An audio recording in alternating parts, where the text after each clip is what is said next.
proved tricky for boxing commentators back in '95, but slowly transformed into one of the most iconic of our generation. Just want to prove to the people that Manny Pacquiao is still there, still alive, very dangerous. However, they say life begins at 40, so maybe this counts as a personal debut for the Hall of Famer. Either way, the Filipino managed to surprise a lot of people in July, knocking out Matisse in the 7th. Uppercut again, and he puts him down again. Pacquiao floors him a third time. Whilst it's not quite the same buzzsaw style that terrorized opponents pre-2015, many of its trademark attributes remain.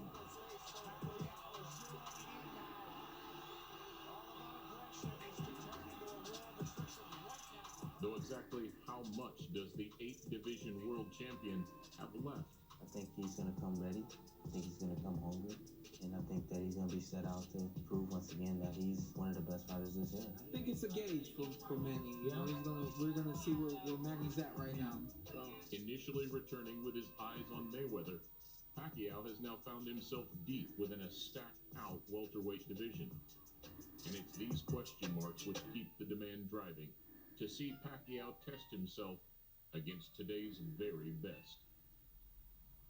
Namely, an outspoken and flamboyant character, even more eager to put his name back where it belongs. I definitely want to show everybody that I'm still the AB that everybody once feared.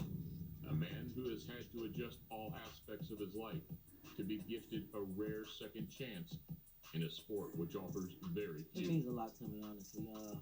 A win, I turned the legend up overnight. Unpredictable yet audacious, an Adrian Broner event is still one of boxing's most captivating wild cards. Despite having impeccable skills, timing, and power, the Cincinnati fighter has never quite fulfilled his potential.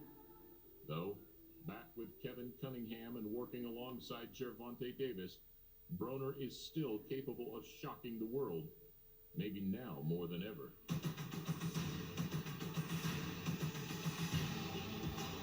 You know, as long as I get myself in the best shape I can be in, I'll be ready for whatever Manny Pacquiao does.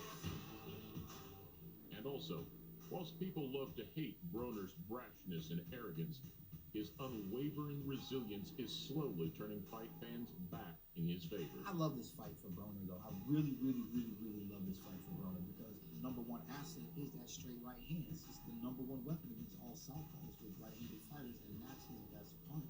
Always willing to step up and fight the best, no matter what the outcome, Broner has never shied away or made excuses.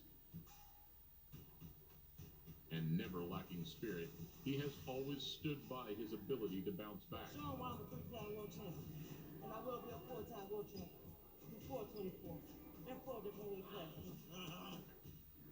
However, after his knife-edge draw with Jesse Vargas back in April, an outburst in front of Showtime's Jim Gray made his frustration clear. He came to fight me, but at the end of the day, man, y'all know I beat him, man. No homo, man. I won that fight. Point blank, period. Once again missing out after a slow start to the fight, expect him to be firing on all cylinders at the MGM. You know, in boxing, there's nothing more dangerous than a young fighter with something to prove. So you really don't know what's going to happen. It really depends on which Adrian Broner shows up. And despite all previous accolades, make no mistake, a victory on January 19th would be the biggest of his career. So there comes a focus when you fight a guy like Manny Pacquiao. Focus. Don't like extreme laser focus all night long. I don't think Broner has the ability to do that.